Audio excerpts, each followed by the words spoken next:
Izashimuk's latest figure skating magazine Figure Skating Life, dedicated to this summer's ice show, will release a separate volume, Ice Show 2023, on September 29th. The main feature is One Piece on Ice episode of Alabasta, the first ice show in the history of the One Piece series. Shomu Uno, who won 2 world championships in a row, will play Monkey D. Luffy. Koshiro Shimada, who is runner-up in the All Japan Championship, will play Sanji. Nobunari Oda, who will return to active duty this season, will play Usopp, and Detective Tanaka will play the role of Uranus, or Miyu Honda will play the role of Nami, and Marin Honda will play the role of Nefertari Vivi, the princess of the Alabasta Kingdom. At the recent performance in Yokohama, the actors, who are big fans of One Piece, played the roles of the actors, and delivered action-packed performances that matched the voice actors' lines and sound effects. Shomu Uno, who is usually shy, expresses Luffy with a wide smile, who has a completely different image, and Detective Tanaka shows great sword fighting while holding the sword in his mouth. A 5-dimensional ice show, One Piece on Ice, reproducing the world view of history on ice with unique skating expression, and highly popular with author Eiichiro Oda and fans of the original work. This magazine will publish a description of the performance in Yokohama, full of photos, as well as an exclusive interview with all the actors, including Uno. In addition, there will be a dialogue between director Kahori Kanaya and choreographer Kenji Miyamoto, as well as a report on the training scene. In addition, Shomu Uno headlined the special edition of the Ice 2023 in Aichi, which brought together the best players from Japan and other countries, as well as the new start of the Broadway-themed musical on ice. Prince Ice World 2023-2024 Yokohama Work Report. Yuzuru Hanyu acted as a Big Bird and collaborated with DA Pump, who showed a new figure skating expression Fantasy on Ice 2023, Makuhari Performance Report, and Introducing Dream on Ice 2023 exhibition. The off-season ice show is the place to enjoy expressions unique to the ice show that can be seen in games, and where top players show off their new programs this season. This is a book whose charm can be fully enjoyed thanks to the beautiful photographs. Lipnitskaya, at the age of 25, is back on the ice. Appeared from a living flower, showed splits and rotation. Did you miss the Russian, perhaps the most recognizable champion of Sochi 2014? Yulia Lipnitskaya performed a beautiful number in the Evgeny Plushenko show. Lipnitskaya is 25 years old. She leads an extremely non-public life, unlike some other ex-figure skaters of the Russian national team. Even in the show, Yulia can only be seen sporadically. She joined Plushenko's projects, but in recent years she has not been on long tours. Lipnitskaya's focus is on working as a coach at the Plushenko Academy, and raising her daughter Catalina. In June, the girl turned 3 years old, and while her father and husband Vladislav Tarasenko are in the war zone, 25-year-old Yulia is coping at home.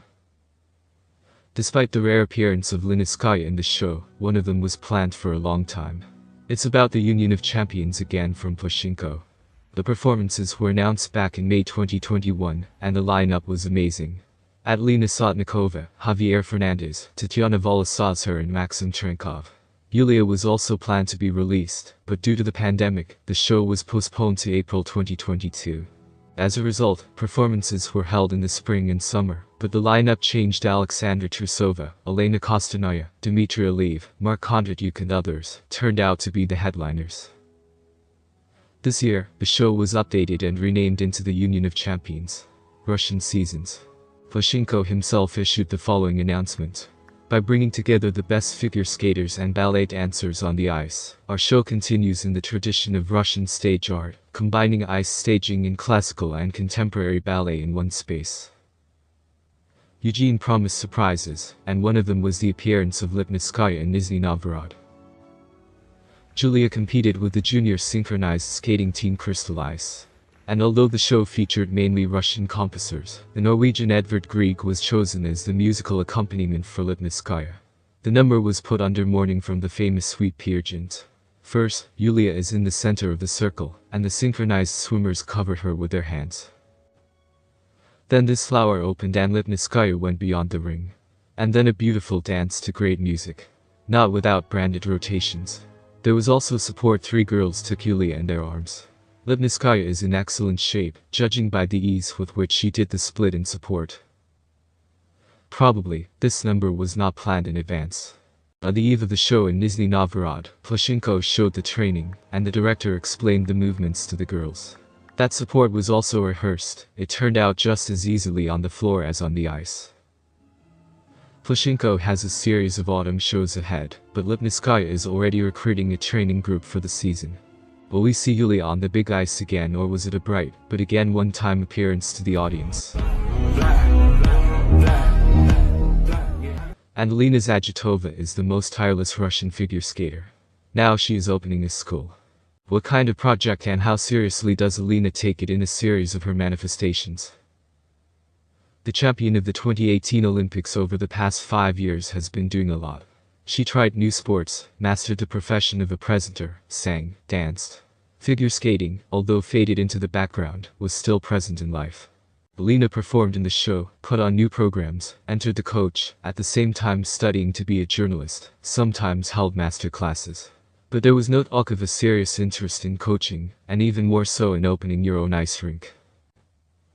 At different times, schools were opened by Yulia Lipnitskaya and Elena Ilyiniuk, then both joined the team of Evgeny Plushenko, Tatyana Volosazher, Adelina Sotnikova, Tatyana Navka.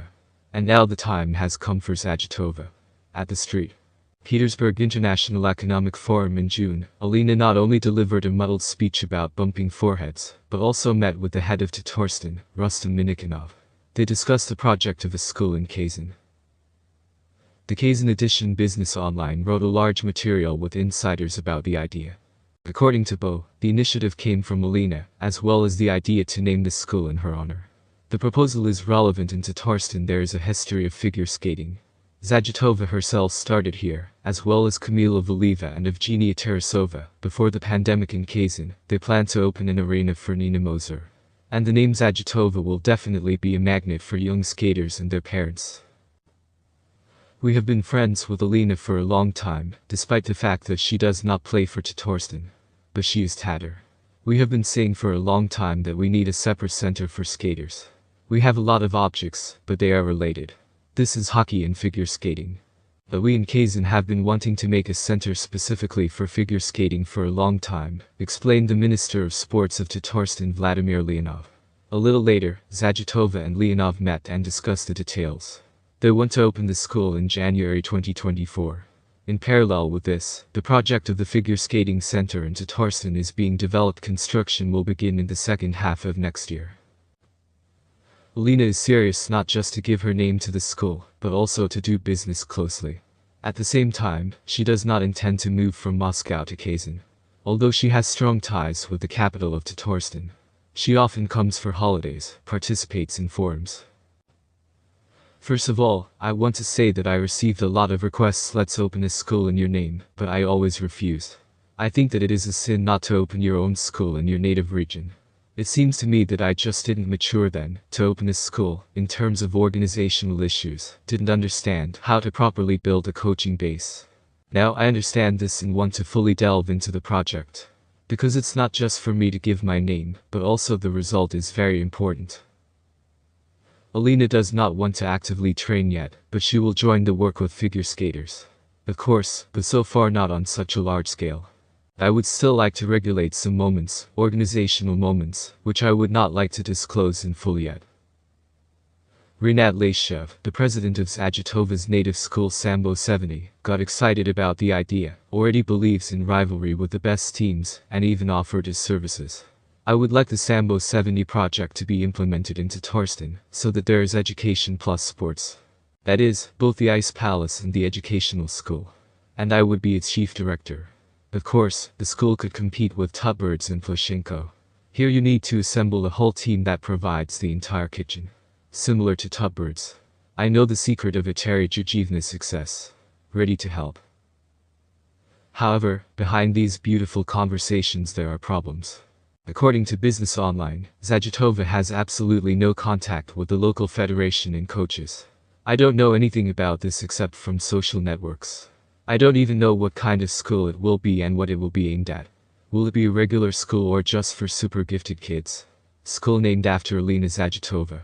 Maybe it will be a commercial school in general. By the way, there are a lot of such centers in Moscow, but we don't have one in Kazan, shared Secretary General of the Figure Skating Federation of Tatarstan Elena Tarasova. Although the Kazan functionaries do not show any initiative, they are only happy about the possible appearance of a new site, but do not join the project. Zagitova plans to recruit coaches herself, but does not negotiate with Kazan specialists. Perhaps she will bring a team from Moscow. According to Business Online, the average salary of a figure skating coach in the capital is 600,000 rubles, salary plus prize money and other additional payments. And this does not apply to top coaches, but just good specialists. Therefore, the question immediately arises. Will Zagitova's school be commercial or budgetary? And if Alina chooses the second option, then where to find sponsors who will expand financial opportunities?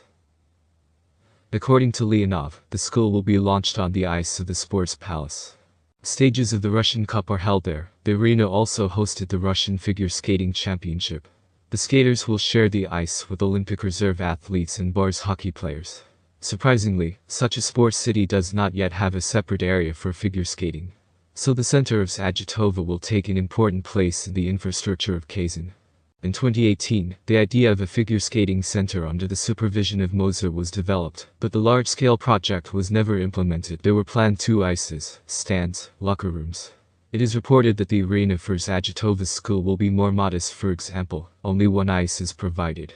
But, most likely, the building will be built closer to the center of Kazan.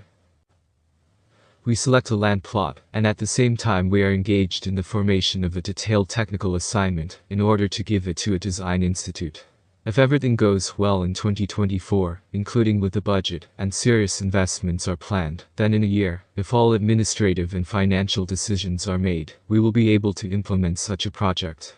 We build quickly, practice allows us to do it efficiently and in the shortest possible time, said the Minister of Sports of the Republic. The next big school meeting will take place in September. But so far, neither Zagitova nor her representatives share the details. What will the training look like? How many people is the school designed for? What are its goals? Alina talked about the very moments that she wants to supervise, and since then she has not discussed the school. Zagitova loves to try new things, but often after the first lesson she doesn't decide on the second one. What will happen to the school? Making another dream come true.